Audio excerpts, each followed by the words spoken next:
আখিরাতটাই হলো শ্রেষ্ঠ, আখিরাতটাই হলো অবশিষ্ট। এই দুনিয়া ক্ষণস্থায়ী, আখিরাত হলো চিরস্থায়ী। দুনিয়া হলো ক্ষণকাল, আখিরাত হলো চিরকাল। চিরকাল জীবনের জন্য, চিরস্থায়ী জীবনের জন্য আমাকে আপনাকে ফিকির করতে হবে, চিন্তা করতে হবে। আল্লাহ তাআলা আমাদেরকে চিন্তাশীল বানিয়ে দিয়েছেন। আফালা তাকিলুন আফালা তুবসিরুন। এই জন্য চিন্তার মধ্য দিয়ে আমাকে আপনাকে চলতে হবে। আমি যে চিন্তা করব, সেই চিন্তা করব, কি চিন্তা করব তার বিধিবিধান আল্লাহ রাব্বুল আলামিন দিয়ে দিয়েছেন। বান্দার সৃষ্টির বহু আগে, আমার আপনার সৃষ্টির বহু আগে পৃথিবীর প্রথম মানুষ যাকে পাঠানো হয়েছে, আমাদের সবার পিতা আদম আলাইহিস সালাতু ওয়াস সালাম এবং হাওয়া আলাইহিস সালাতু ওয়াস সালাম, আমাদের মা বাবা, তারা জান্নাত থেকে দুনিয়াতে যখন এসেছেন, আল্লাহ রাব্বুল আলামিন শূন্য হাতে পাঠান নাই, তাদের হাতেও তার পক্ষ থেকে কিতাব এসেছে। জোরে বলি সুবহানাল্লাহ। আমার আব্বা আম্মা কিন্তু মূর্খ ছিলেন না। মূর্খ ছিলেন? আদম আলাইহিস সালাতু ওয়াস সালাম যে জ্ঞানী ছিলেন, কিয়ামত পর্যন্ত এমন জ্ঞানী মানুষ আর পৃথিবীতে দ্বিতীয় জন আসবে না। কেমনে? ওয়াল্লামা আদামাল আসমাআ কুল্লাহা। আল্লাহ তাআলা আদম আলাইহিস সালাতু ওয়াস সালামকে গোটা পৃথিবীর সকল কিছুর নামের সঙ্গে পরিচয় করে দিয়েছেন। সকল সৃষ্টিকুলের নাম তিনি জানতেন। এরকম জ্ঞানী বাহাদুর কেউ আছে দুনিয়াতে এখন? আমার বাপ ছিলেন এরকম জ্ঞানী মানুষ। আল্লাহ রাব্বুল আলামিন বলেন, ইন্নামা আমরুহু ইযা আরাদা শাইআন আন ইয়াকুলা লাহু কুন ফায়াকুন। আমার আল্লাহ যখন কোনো কাজের ইচ্ছা পোষণ করেন, সময় চুল পরিমাণ লাগে না, শুধু বলেন হও, সঙ্গে সঙ্গে মাইক্রো সেকেন্ডের আগেও তা হয়ে যায়। আমার বন্ধুগণ, সেই জন্য আল্লাহর কাছে আমরা ধারণা দেব, আল্লাহর কাছ থেকে এসেছে, আল্লাহর কাছে আবার ফিরে যাব। হুকুম যদি মানতেই হয়, বিধান যদি মানতেই হয়, আমার আল্লাহর বিধানকে মেনে নেব। গোলামি করব কার? আসতে বলবেন না, গোলামি করব কার? আনুগত্য করব কার? হুকুম মেনে চলব কার? আল্লাহ রাব্বুল আলামিন বলেন, ওয়ামান ইউতিইল্লাহা ওয়া রাসূলাহু يدخله جنات تجري من تحتها الأنهار خالدين فيها وذلك الفوز العظيم। জোরে বলুন আল্লাহু আকবার। এই দুনিয়াতে যে বান্দা আনুগত্যের ক্ষেত্রে আল্লাহ এবং রাসূলকে যারা আনুগত্য করবে, ফলো করবে, আল্লাহ রাব্বুল আলামিন নিজে ওয়াদা করছেন, তার জন্য আমি আল্লাহ ক্ষণস্থায়ী কোনো জায়গা নয়, চিরস্থায়ী জায়গা জান্নাত দেব, যে জান্নাতের নিচ দিয়া আমি আল্লাহ নহর প্রবাহিত রেখে দিয়েছি। জোরে বলুন সুবহানাল্লাহ। নহর নদীর ঝর্ণা, নদী বহমান রেখে দিয়েছি।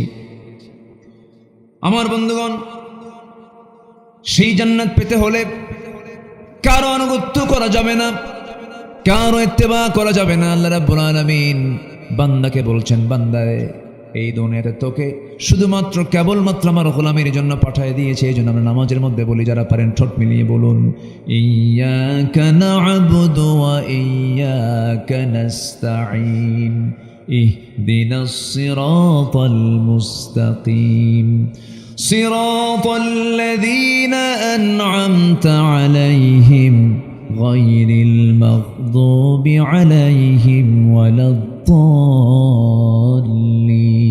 এরপরে আরো জোরে, আরো জোরে। আমার বন্ধুগণ, আল্লাহর যে আমরা গোলামি করব, যে ইবাদত করব, সে ইবাদত কবুল হয় কিনা বুঝবো কেমনে? ইবাদত কবুল হয় না কেন? ইবাদত কবুল না হওয়ার পেছনে কিছু কারণ আছে। সেই সমস্ত কারণগুলো যদি আমার আপনার জীবন থেকে মাইনাস করে নিতে পারি, আমি যা চাইব সেই দোয়া কবুল করবেন তিনি আমার কে?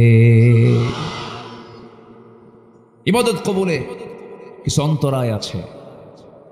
আমাদের ইবাদত যদি কবুল না হয়, তাহলে এমন কিছু অপরাধ আমাদের মধ্যে থেকে যায়, যে অপরাধের জন্য আমাদের দোয়া, আমাদের ইবাদতগুলো কবুল করেন না। তিনি কে? আল্লাহ তাআলা। একটু মনোযোগ দিয়ে শুনুন। এক নাম্বার, অনেক লম্বা লম্বা কথা ছিল, সময় খুব অল্প, একটু একটু করে বলেই আমরা শেষের দিকে আস্তে আস্তে চলে যাব। সূরা নিসার 14 নম্বর এবং 15 নম্বর আয়াত আমি তেলাওয়াত করেছি, 13 এবং 14 নম্বর আয়াত আমি তেলাওয়াত দিয়ে শুরু করেছি। আল্লাহ রাব্বুল আলামিন একটা কাজের মধ্য দিয়ে জান্নাতের ঘোষণা করেছেন, আরেকটা অপকর্মের ফলাফল হিসেবে আল্লাহ রাব্বুল আলামিন জাহান্নামের কথা বলেছেন। এইদিকে আমি বলেছি ইবাদত কবুলের 10টা অন্তরায়, 10টা অপকর্ম থেকে যদি কোনো বান্দা নিজেকে গুটিয়ে নিতে পারে, সে আল্লাহর দরবারে যা চাবে সেই চাও আমার আল্লাহর দরবারে মঞ্জুর হয়ে যাবে। 1 নম্বর অন্তরায় হলো, যদি কোনো বান্দার মধ্যে মুনাফিকি থাকে, মুনাফিকি চরিত্র নিয়ে হাজার বছর ধরে দোয়া করলে সে দোয়া কবুল হবে না। আল্লাহ রাব্বুল আলামিন মুনাফিকদের ব্যাপারে বলছেন, وَمِنَ النَّاسِ مَن يَقُولُ آمَنَّا بِاللَّهِ وَبِالْيَوْمِ الْآخِرِ وَمَا هُمْ بِمُؤْمِنِينَ। জোরে বলুন আল্লাহু আকবার। মুনাফিকদের চরিত্র আরেক জায়গায় বলছেন, وَإِذَا لَقُوا الَّذِينَ آمَنُوا قَالُوا آمَنَّا وَإِذَا خَلَوْا إِلَى شَيَاطِينِهِمْ قَالُوا إِنَّا مَعَكُمْ إِنَّمَا نَحْنُ مُسْتَهْزِئُونَ। জোরে বলুন আল্লাহু আকবার। ঈমানদারদের চরিত্র হলো, এক দলের সঙ্গে মিশে বলে আমি তোমার সাথেই আছি, আবার যখন তারা আড়াল হয়ে যায় এক দলের সঙ্গে যখন মিশে তখন বলে আমরা তোমার সাথেই আছি। দুই দিকেই থেকে যায়, কিন্তু মূলত সে কোনো দলেরই না। আসতে বলবেন না আছে না নাই? যেদিকে বৃষ্টি সেই দিকে ছাতা। আমার বন্ধুগণ, যুগে যুগে মুনাফিক ছিল, আমার নবীজির আমলেও মুনাফিক ছিল। নবীর পিছনে তারা ইক্তেদা করত, আমার রাসূলকে দেখে দেখে আমার নবীজির বয়ান শুনে শুনে চোখের পানি ফেলে ফেলে কাঁদত। নবীর পিছনে ইক্তেদা পর্যন্ত করেছে, রাসূলকে তারা দেখেছে, কিন্তু নবীর বিরুদ্ধে কত ষড়যন্ত্র করে যুদ্ধের মুখোমুখি বানিয়ে দিয়েছে এই মুনাফিকরা। মদিনার ইহুদি গোত্র বনু নজির, বনু কুরাইজার সঙ্গে কুরাইশদের যোগ সাজস করে দিয়েছে এই মুনাফিকরা। ইসলামের যত বড় ক্ষতি হয়েছে এক কাফেরের দ্বারা, মুশরিকের দ্বারা যত না ক্ষতি হয়েছে তার চাইতে বেশি ক্ষতি হয়েছে হলো মুনাফিকের দ্বারা। এই জন্য মুনাফিকদের ব্যাপারে ইসলাম নরম হতে বলেছে না কঠোর হতে বলেছে? মুনাফিক কাকে বলে এটা একটা বিষয়। মুনাফিক কিন্তু কোনো কাফের না, মুনাফিক কিন্তু কোনো মুশরিক না, মুনাফিক কিন্তু অন্য ধর্মের কাউকে বোঝানো হয়নি। মুনাফিক নামাজও পড়বে, মুনাফিক রোজাও রাখবে, মুনাফিক হজও করে, মুনাফিক দান সদকাও করে, কিন্তু এগুলো সব করে হলো তার নিজের স্বার্থের জন্য, আল্লাহর জন্য নয়। আছে কি না? আসতে বলবেন না, আছে কি না? এবং এদেরকে চেনার 1 নম্বর মানে যে কারণ, এদেরকে চিনতে যে 1 নম্বর যে তাদের বদগুণ, সেটা হলো এরা ঘন ঘন মিথ্যা কথা বলে। এরকম লোক তো মনে হয় শিবগঞ্জে নাই। আছে? আছে? তাহলে মিথ্যা কথা বলে মানে, মিথ্যা কথা বলা মানে কি হলো? সে কোন জাত? বলেন বলেন বলেন, কোন জাতে গেল? মুনাফিক গ্রুপে সে চলে গেল। এটা কি আমার কথা না আল্লাহর কথা? আল্লাহ রাব্বুল আলামিন বলেন, ইন্নাল মুনাফিকিনা লাকাযিবুন। মুনাফিকরাই মিথ্যুক হয়। ঈমানদার কখনো মিথ্যুক হতে পারে না, ঈমানদার কখনো ওয়াদা ভঙ্গকারী হতে পারে না, ঈমানদার কখনো আমানতের খেয়ানতকারী হতে পারে না। ঈমানদারদের চরিত্র কি? কোরআনের বিভিন্ন জায়গায় এসেছে। মুত্তাকির চরিত্র, ঈমানদারদের চরিত্র কোরআনে আছে না নাই বলেন? কোরআন খুললি মুত্তাকির চরিত্র খুঁজে পাওয়া যায়। যারা পারেন ঠোঁট মিলিয়ে বলুন, হুদাল্লিল মুত্তাকিন আল্লাযীনা ইউমিনুনা বিল গায়বি ওয়া ইউকিমুনাস সালাতা ওয়া মিম্মা রাযাকনাহুম ينفقون والذين يؤمنون بما أنزل إليك وما أنزل من قبلك وبالآخرة هم يوقنون أولئك على هدى من ربهم وأولئك هم المفلحون। জোরে বলুন আল্লাহু আকবার। মুত্তাকির গুণ হলো 5টা। কয়টা বলেন? মুখস্থ করে যাবেন। কয়টা বলেন? নাম্বার 1 হলো যারা অদৃশ্যকে বিশ্বাস করে। অদৃশ্য মানে আল্লাহকে দেখি না কিন্তু আছে না নাই, এই বিশ্বাস আছে না নাই। ওয়ায়ুকিমুনাস সালাহ, যারা নামাজকে কায়েম করে। ওয়ামিম্মা রাযাকনাহুম ইউনফিকুন, আমি যে রিজিক দিয়েছি সেই রিজিক থেকে আমার পথে যারা আমাকে খুশি করার জন্য দান করে, যারা কিতাবগুলোকে বিশ্বাস করে। এবং নাম্বার 5, যারা আখিরাতকে বিশ্বাস করে। এই 5টা গুণ আছে যার, সেই বান্দা বিফল না সফল। ওয়া উলাইকা হুমুল মুফলিহুন। মুমিন কারা? আল্লাহ রাব্বুল আলামিন মুমিনদেরকে চেনার জন্য সূরা মুমিনুন দিয়েছেন, মুনাফিককে চেনার জন্য সূরা মুনাফিকুন দিয়েছেন, কাফেরকে চেনার জন্য সূরা কাফিরুন দিয়েছেন। মুমিন কারা? 7টা গুণ আছে যার। মুত্তাকি কারা? 5টা গুণ আছে যার। এখন আসি আমরা মুমিন কারা কারা, একটু মনোযোগ দিয়ে শুনে মুখস্থ করে নেই।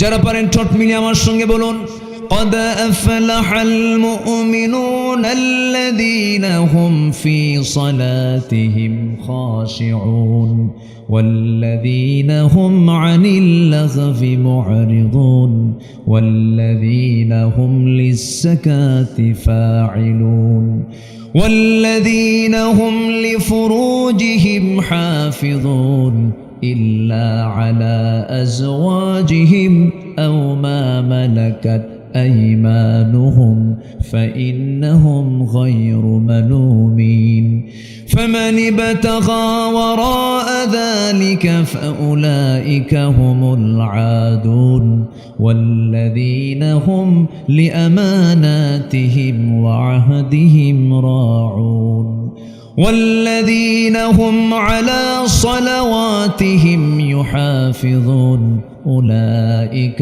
هم الوارثون الذين يرثون الفردوس هم فيها خالدون জোরে বলুন আল্লাহু আকবার, আরো জোরে বলুন আল্লাহু আকবার।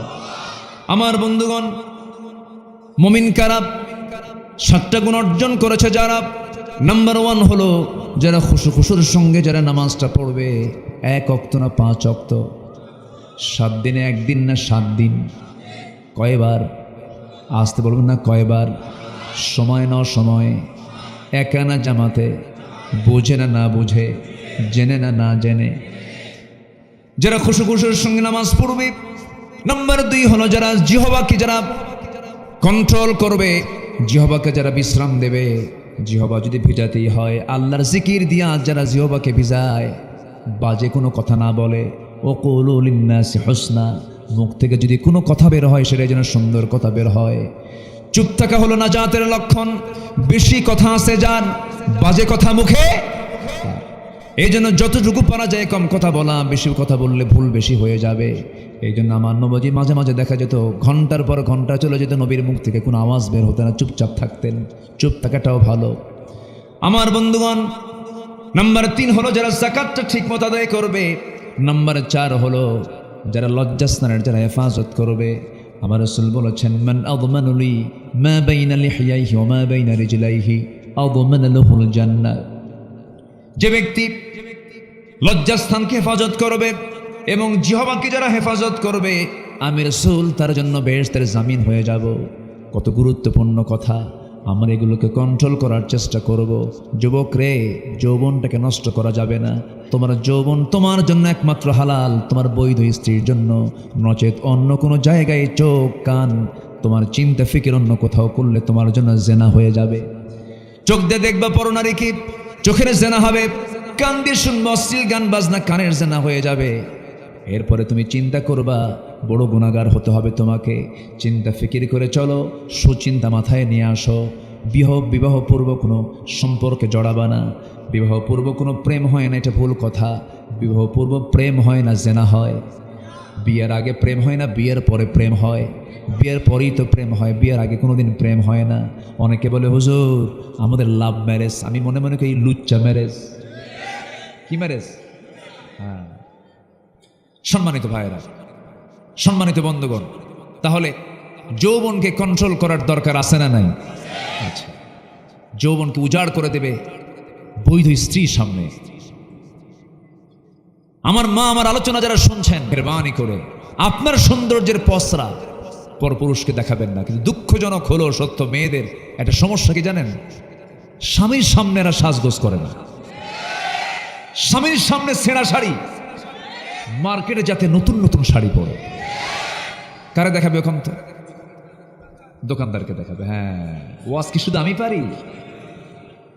দোকানদারকে দেখাবে, রিক্সাওয়ালা ভ্যানওয়ালা দেখবে আর বলবে দেখ গেল গেল। নাউজুবিল্লাহ বলেন। আবার কিছু পুরুষও আছে সমস্যা, নিজের সুন্দরী বউ সে একা দেখে সন্তুষ্ট না, জাতিকে দেখাতেও সে সন্তুষ্ট হয়। এরকম কিছু মানে জাতীয় স্বামী আছে না নাই?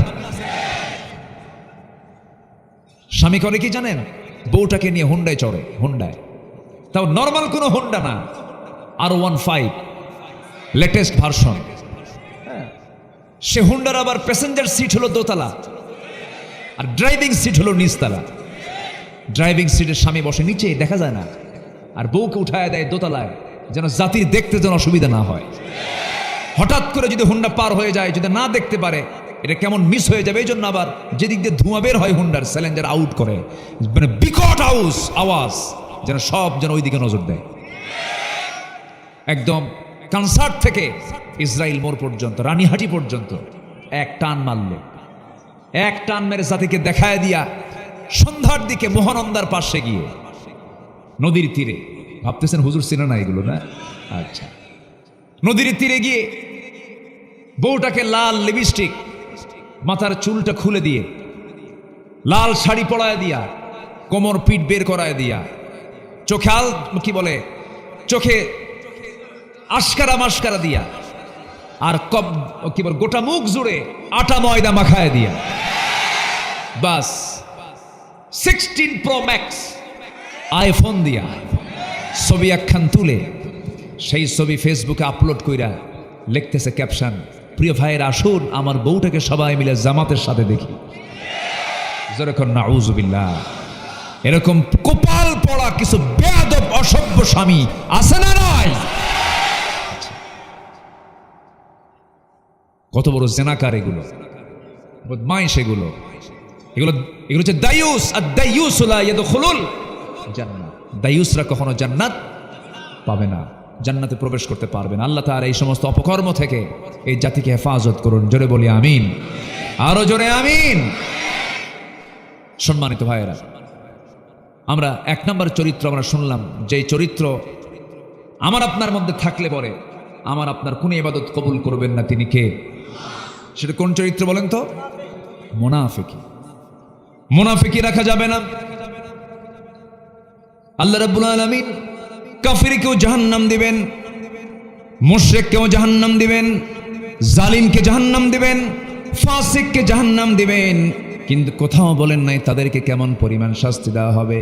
কিন্তু মুনাফিকদের ব্যাপারে কত ভয়ঙ্কর আয়াত নাজিল হয়েছে, যারা পারেন ঠোঁট মিলিয়ে বলুন, ইন্নাল মুনাফিকিনা ফিদ দারকিল আসফালি মিনান নার ওয়ালা তাজিদ লাহুম নাসীরা।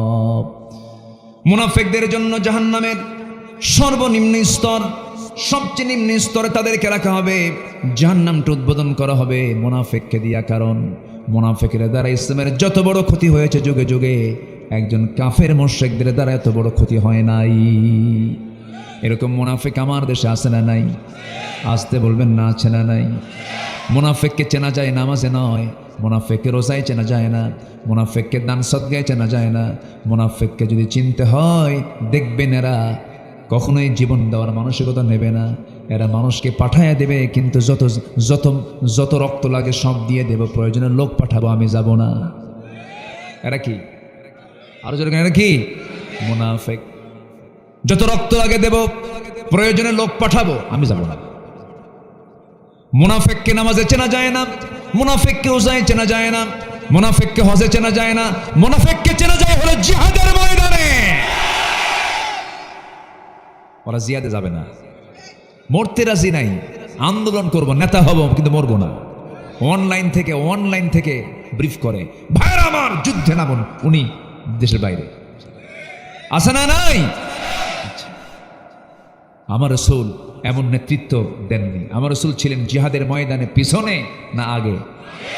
মার খেয়েছেন কম না বেশি? বেশি। সম্মানিত ভাইয়েরা, আমার নবী উহুদের ময়দানে সবচেয়ে কণ্টকাকীর্ণ একটা জিহাদের ময়দান ছিল উহুদের ময়দান। এত কঠিন একটা যুদ্ধ। আমি যখনই মদিনায় যাই, উহুদের প্রান্তরে আমি না গেলে ভাল লাগে না, আমি চলে যাই। আহারে, ওই ময়দানে আমার নবীর দুটো দাঁত ভেঙে পড়েছিল। ওই যুদ্ধের ময়দানে আব্দুল্লাহ বিন জাহাসের কান কেটে নেওয়া হয়েছিল, নাক কেটে নেওয়া হয়েছিল, চোখ তুলে নেওয়া হয়েছিল, পা কাটা হয়েছিল। সৈয়দুশ শুহাদা আমির হামজা রাদিয়াল্লাহু তাআলা আনহুর বুক চিড়ে কলিজা বের করে ফেলা হয়েছিল। উহুদের রক্তাক্ত প্রান্তর আমার নবীজি রওনা দিলেন। মদিনা থেকে মাত্র 3 মাইল দূরে কুরাইশরা এই মুনাফিকদের যোগসাজশে, ইহুদিদের চক্রান্তে কুরাইশদেরকে হাজির করা হলো। একদম মদিনার উপকণ্ঠে 3 মাইল দূরে উহুদের প্রান্তরে এসে তারা দাঁড়ানো। আমার নবীজি বলেন, সাহাবীরা কারা কারা যাবে আমার সঙ্গে, চলো। রওনা করেছেন। মাঝখান থেকে মুনাফিকরা বলল, এই অসম যুদ্ধে আমরা যাব না, ওদের 3000 আমাদের 1000, এই যুদ্ধে আমরা যেতে পারবো না। মুনাফিক কিছু সব নবীর পিছন থেকে সব কেটে পড়লো। নামাজে কেটে পড়ছে না জিহাদে কেটে পড়ছে? কোথায় বলেন? এরকম কেটে পড়া ময়দান থেকে কিছু লোক ইতিপূর্বে আমার দেশেও ছিল কিনা বলেন? ছিল কিনা বলেন? এখনো যে নাই তা না, এখনো আছে। আমার বন্ধুগণ, আমার নবীজি বললেন, তোমরা কেউ যদি আজকে আমার সঙ্গে যুদ্ধে না যাও, তবু আমি একা হলেও বাতিলদের মোকাবেলা আমি দাঁড়িয়ে গেছি। সাহাবে কেরামকে সঙ্গে করে নিয়ে আমার নবীজি উহুদ প্রান্তর পর্যন্ত পৌঁছে গেলেন। প্রচণ্ড দ্বিপ্রহর, প্রচণ্ড রোদ চলছে। সাহাবে কেরামকে নিয়ে যখন যুদ্ধ শুরু হয়ে যাবে, মুসলমানদের প্রাথমিক বিজয় প্রায় হয়ে গেছে, যুদ্ধ শেষ হয়েছে মনে করে আমার নবীজি সাহাবে কেরামকে কিছু দায়িত্ব দিয়েছিলেন। এর মধ্যে বিশেষ দায়িত্ব হলো, একটা চিকনগিরি পথ ছিল, গলিপথ ছিল। 50 জন তীরন্দাজকে হাতের মধ্যে তীর ধনুক নিয়ে বলেন, তোমরা এই জায়গায় বসে থাকো, এই গলিটা পাহারা দিবা, এই চিকন রাস্তা তোমরা পাহারা দিবা, কোনো ক্রমে যেন এই দিক দিয়ে শত্রুপক্ষ আক্রমণ না করতে পারে। আমার পরবর্তী নির্দেশ না আসা পর্যন্ত তোমরা এই জায়গা কখনো ত্যাগ করবা না। কিন্তু যুদ্ধ যখন থেমে গেছে, যুদ্ধ আর চলছে না, ওই 50 জন তীরন্দাজ মনে মনে ভেবেছেন, যুদ্ধ যেহেতু শেষ, এখানে থেকে আর লাভ কি? সেই জায়গা ত্যাগ করা মাত্রই সেই সময় অতর্কিত হামলা করে বসেছে কুরাইশরা। ওই দিক দিয়ে অতর্কিত হামলা করে তাদের মূল লক্ষ্য ছিল, সবার সঙ্গে আমাদের যুদ্ধ করার দরকার নাই, সবার বিরুদ্ধে আমাদের লড়াই করার দরকার নাই, তরবারি ধরার দরকার নেই, একজন ব্যক্তিকে শেষ করলে সব খতম হয়ে যাবে। রসুলকে তারা টার্গেট করলো। দূর থেকে বৃষ্টির মতো তীর মারা শুরু করে দিয়েছে। আমার নবীজির মাথা থেকে পা পর্যন্ত ঝাঁঝরা করে দিয়ে তারা রসুলকে দুনিয়া থেকে বিদায় করার প্ল্যান নিয়েছিল। সাহাবীরাও কম না, 10-12 জন সাহাবী তরবারি হাতে নেওয়ার সময় পান নাই। দৌড় মেরে এসে নবীর চতুর্দিকে প্রাচীরের মতো দাঁড়িয়ে গিয়ে বলতেছে, ইয়া রাসূলুল্লাহি, যত তীর লাগবে আমাদের গায়ে লাগবে, কিন্তু আল্লাহর কসম করে বলে একটা তীর আপনার গায়ে আমরা লাগাতে দেব না। নবীজির চতুর্পাশে তারা প্রাচীরের মতো দাঁড়িয়ে গেলেন। তীরগুলো আসতেছে, কিছু কিছু সাহাবীর গায়ে লাগে, কারো বুকে লাগে, কারো হাতে লাগে, কারো পায়ে লাগে। এক সাহাবীর চোখের মধ্যে তীর ঢুকে গেছে, ফিনকি দিয়ে রক্ত পড়া শুরু হয়ে গেছে, চোখটা উপরে গিয়ে হাতের উপরে হাতের তালুতে পড়ে আছে। আমার রাসূল বলেছেন, কাতাদা আমার দিকে আগায় রে। আমার নবীজি সেই পতিত চোখটা হাতের মধ্যে নিয়ে মুখের থুতু দিয়া চোখের জায়গায় লেপন করে দিলেন। আগের চোখের মতো স্বাভাবিক হয়ে গেল। আমার নবীজির মুজিজা প্রকাশ পেয়ে গেল। তীর মারতেছে, এক পর্যায়ে দেখা গেল 10 জন সাহাবীর 9 জনই দুনিয়া থেকে বিদায় নিয়েছেন। মাত্র একজন সাহাবী দাজানা রাদিয়াল্লাহু তাআলা তার নাম, রাসূলকে জড়িয়ে ধরে বলছেন, ইয়া রাসূলুল্লাহি, যত তীর আমার গায়ে লাগুক আপনার গায়ে আমরা একটাও লাগাতে দেব না। আমার বন্ধুগণ, শেষে দেখা গেল রাসূলকে বাঁচাতে গিয়া ওই সাহাবীর পিঠের ভিতরে 1-2টা তীর বিদ্ধ হওয়ার দাগ নয়, 70 থেকে 80টি তীর বিদ্ধ হওয়ার দাগ ফুটে উঠেছে। পিঠটা চালনার মতো হয়ে গেছে, খোঁচা খোঁচা হয়ে গেছে। আমার নবীজি সম্পূর্ণ একাকী অবস্থায় পড়ে গেলেন। ইবনে তাইমিয়া নামে একজন কাফের হাতের মধ্যে পাথর নিল, নিকটবর্তী জায়গা থেকে নবীর মাথা বরাবর একটা পাথর মেরে দিয়েছে। মাথায় ছিল হেলমেট, হেলমেটের চিকন ফলা, ভিতর থেকে চিকন ফলা, চিকন লোহার ফলা। কপালের মধ্যে গেঁথে গেল। আরেকটা আঘাত মেরেছে, দাঁত ভেঙে পড়ে গেল। আরেকটা আঘাত মেরেছে, শিরস্ত্রাণের চিকন লোহা নবীর গালের মধ্যে গেঁথে গেছে। একই মুখের ভিতরে 3টা আঘাত, কপালে, গালে, মুখে। আমার নবীজি মুখ থুবড়ে জমিনে পড়ে গেলেন। মুখে রক্তগুলো গড়ে গড়ে পড়ে বিশ্ব নবীর মুখ থেকে। আমার নবীজি মুখ থুবড়ে জমিনে পড়ে গেছেন। নবীর পাশে কেউ নাই। নবীর মুখে রক্ত দিয়ে জমিন রক্ত রঞ্জিত হয়ে গেছে, জুব্বাগুলো লাল হয়ে গেছে। নবীর পাশে কেউ নাই রে। চতুর্দিকে কাফেররা গুজব রটায় দিয়েছে, কতিলা মুহাম্মদ, রাসূল নিহত, মুহাম্মদ নিহত। পাগল সাহাবী ওমর ফারুক রাদিয়াল্লাহু তাআলা খুব পাগলের মতো ছুটোছুটি করছেন আর বলছেন, যে দুনিয়াতে রাসূল বেঁচে নাই সেই দুনিয়াতে আমারও বাঁচার দরকার নাই। তরবারে দিয়ে আবার যুদ্ধ শুরু করে দিয়েছেন। সাইয়েদনা আলী রাদিয়াল্লাহু বিচক্ষণ সাহাবী ছিলেন, মনে মনে চিন্তা করছেন, না না, রাসূল মারা যেতে পারেন না। এই চিন্তা মাথায় নিয়ে তন্ন তন্ন করে ওহদের প্রান্তর খুঁজতেছেন। খুঁজতে গিয়ে দেখেন আমার নবীজি মুখ থুবড়ে জমিনে পড়ে আছেন। চেহারাগুলো বিকৃত হয়ে গেছে, চেনা যাচ্ছে না, রক্তে লাল হয়ে গেছে, দাড়িগুলো লাল হয়ে গেছে। আমার নবীজিকে দেখি সাইয়েদনা আলী বলছেন, ইয়া রাসূলুল্লাহ, ওই মক্কার কুরাইশরা আপনাকে এত কষ্ট দিল, আপনি তাদের জন্য লানত করুন। রাসূল বলছেন, আলী রে, লানত করার জন্য আমি আসি নাই, তবে একটা কথা আলী জেনে রেখে দিও, আমার দেহ থেকে যখন এই জমিনে রক্ত ঝরেছে, বেশি দিন দূরে নয় আলী, এই জমিনে আল্লাহর দিন কায়েম হয়ে যাবে। আমার নবীজিকে সেই জায়গা থেকে সাইয়েদনা আলী, আরেকটা বর্ণনায় পাওয়া যায় আরেকজন সাহাবী ওবাইদুল্লাহ, এই সাহাবী, এই দুইজন যে কোনো একজন আমার রাসূলকে কোলের মধ্যে উঠায় নিলেন। কোলের মধ্যে উঠায় নিয়ে দৌড় মেরে নিয়ে চলে গেলেন রুমা পাহাড়, ওহদের পাহাড় থেকে একটু উঁচা জায়গায়, সেই জায়গায় তাকে শোয়া দিলেন। আমার নবীজির মাথায় লোহা, কপালে লোহা, গালে লোহা, সামনের 2টা দাঁত পড়ে গেছে, রক্তগুলো গড়া এখনো বন্ধ হয় নাই, রক্ত পড়া বন্ধ হয় নাই। নবীর পাশে কেউ নাই। একজন সাহাবী নবীর পাশে বসে ডুকরে ডুকরে কাঁদতেছেন, তার নাম হচ্ছে ওবাইদ ইবনুল জাররা রাদিয়াল্লাহু তাআলা আনহু। নবীজির মাথায় বিদ্ধ হওয়া লোহাটা হাতের মধ্যে নিয়ে টান মারেন, কিন্তু খোলে না। আমার নবীজি শব্দ চিৎকার করছেন। তিনি চিন্তা করছেন লোহাটা কেমন করে বের করে, আসতে বের করলে নবীজি কষ্ট পাবেন, কেমন করে বের করে চিন্তা করতে করতে হঠাৎ করে তারা দাঁতটা লোহার সঙ্গে লাগায় দিয়েছেন।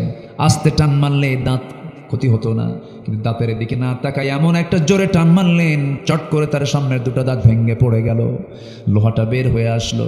রাসূল বলছেন, ওবাইদা রে, তোমার দাঁত তো তুমি নষ্ট করে ফেললে, কি দরকার ছিল, আস্তে টান মারলে তো খুলে আসতো। ওবাইদা বলছেন, হুজুর, দাঁত কেন, কলিজা ছিঁড়ে দেবো আপনার জন্য, আমার কোনো কষ্ট হবে না। আমার নবীজির বিদ্ধ হওয়া লোহা গালের মধ্যে ঢুকেছে। গালের সেই লোহাটা যখন টান মারলেন, শিরস্ত্রাণের লোহা টান মারার সঙ্গে সঙ্গে ফিঙ্কি দিয়ে রক্ত পড়তেছে। রক্তগুলো জমিনে ফেলতে দিচ্ছেন না ওবায়দা। হাতের অঞ্জলি বলে রক্তগুলো রাসূলকে না দেখায়া দেখায়া আড়াল করে করে চুষে চুষে পান করছিলেন। রাসূল বলছেন, ওবায়দা রে, না বলে বলে কি পান করো হুজুর, আপনার রক্ত জমিনে কোথায় ফেলবো, খাচ্ছি। রাসূল বলছেন, যে দেহে আমার রক্ত প্রবাহিত, সেই দেহটা কোনোদিন আল্লাহর জাহান্নামে যেতে পারে না। আমার নবীজি হাইয়ান মাজরুহান, বেঁচে থাকলেন কিন্তু জখম অবস্থায়, কপালে ব্যান্ডেজ লাগায় দিয়েছেন, রক্তগুলো গড়া এখনো বন্ধ হয় নাই। নবীজির সামনের 2টা দাঁত ভেঙে পড়ে আছে। আমার নবীজি উহুদে দাঁত হারিয়েছেন দিন কায়েমের জন্য।